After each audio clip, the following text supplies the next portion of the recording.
ವಿಜಯಪುರ ಜಿಲ್ಲೆಗೆ ಸರ್ಕಾರಿ ವೈದ್ಯಕೀಯ ಕಾಲೇಜು ಮಂಜೂರು ಮಾಡುವಂತೆ ಪ್ರಧಾನಿ ನರೇಂದ್ರ ಮೋದಿ ಹಾಗೂ ಆರೋಗ್ಯ ಸಚಿವರಾದ ಜೆಪಿ ನಡ್ಡಾ ಅವರಿಗೆ ಮನವಿ ಮಾಡಲಾಗಿದೆ ಎಂದು ಸಂಸದ ರಮೇಶ್ ಜಿಗಜಿಣಗಿ ವಿಜಯಪುರದಲ್ಲಿಂದು ಹೇಳಿದ್ದಾರೆ. ಜಿಲ್ಲೆಗೆ ಸರ್ಕಾರಿ ವೈದ್ಯಕೀಯ ಕಾಲೇಜು ಆಗಬೇಕು ಎನ್ನುವುದು ಹಲವು ದಿನಗಳ ಬೇಡಿಕೆಯಾಗಿದೆ. ಈ ಹಿನ್ನೆಲೆಯಲ್ಲಿ ಸಾರ್ವಜನಿಕರು ಒತ್ತಡ ಹಾಕುತ್ತಿದ್ದಾರೆ. ಅವರ ಅಭಿಪ್ರಾಯವನ್ನು ಪ್ರಧಾನಿ ಹಾಗೂ ಆರೋಗ್ಯ ಸಚಿವರಿಗೆ ತಿಳಿಸಲಾಗಿದೆ ಎಂದು ತಿಳಿಸಿದರು. ರಾಜ್ಯದಲ್ಲಿ ಭಾರೀ ಮಳೆಯಿಂದ ಬೆಳೆ ಹಾನಿಯಾಗಿದೆ. ರೈತರು ಕಂಗಾಲಾಗಿದ್ದು, ಮಳೆ ಹಾನಿ ಸೇರಿದಂತೆ ಇನ್ನಿತರ ಸಮೀಕ್ಷೆಯನ್ನು ರಾಜ್ಯ ಸರ್ಕಾರ ಮಾಡಬೇಕು. ಆದರೆ ಅದನ್ನು ಬಿಟ್ಟು ಜಾತಿ ಸಮೀಕ್ಷೆ ಮಾಡಲು ಮುಂದಾಗಿರುವುದು ಹಾಸ್ಯಾಸ್ಪದ ಎಂದು ಹೇಳಿದರು. ಬೆಂಗಳೂರಿನಲ್ಲಿ ರಸ್ತೆ ಗುಂಡಿಗಳು ಬಿದ್ದಿದ್ದು, ಅವುಗಳನ್ನು ಮುಚ್ಚಲು ರಾಜ್ಯ ಸರ್ಕಾರಕ್ಕೆ ಸಾಧ್ಯವಾಗುತ್ತಿಲ್ಲ. ಇನ್ನು ಅಭಿವೃದ್ಧಿಯ ಕೆಲಸ ಕಾರ್ಯಗಳೇ ನಡೆದಿಲ್ಲ ಎಂದು ತಿಳಿಸಿದರು.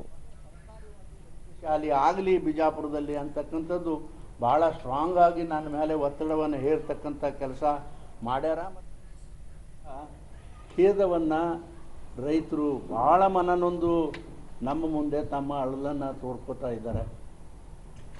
ಆದರೆ ಇವತ್ತು ಮಳೆ ಬಂದು ಎಷ್ಟು ಹೊಳೆಗಳು ತುಂಬ ಹರಿತಾ ಇದ್ದಾವೆ, ಹಳ್ಳಗಳು ತುಂಬ ಹರಿತಾ ಇದ್ದಾವೆ. ಎಷ್ಟೋ ಜನ ಅಲ್ಲಿ ಮಗ್ಗಲಿದ್ದಿರ್ತಕ್ಕಂಥ ಜನ ನಿರಾಶ್ರಿತರಾಗ್ಯಾರ. ಅವ್ರ ಮನೆಗಳಿಗೂ ಕೂಡ ನೀರು ಹೊಕ್ಕಾದ. ಅವ್ರು ಏನು ಮಾಡಬೇಕು? ಯಾರು ಕೇಳೋರು ದಿಕ್ಕಿಲ್ರಿ. ಆ MLA ಹೋಗಿ ಕೇಳಬೇಕಂತಂದ್ರೆ ಅವ್ರ ಗಾಡಿ ಖರ್ಚಿಗೆ ರೊಕ್ಕ ಇಲ್ಲ, ಅವ್ರ ಪೆಟ್ರೋಲಿಗೆ ರೊಕ್ಕ ಇಲ್ಲ. ಆ ಪರಿಸ್ಥಿತಿ ನಿರ್ಮಾಣ ಆಗ್ಯದ.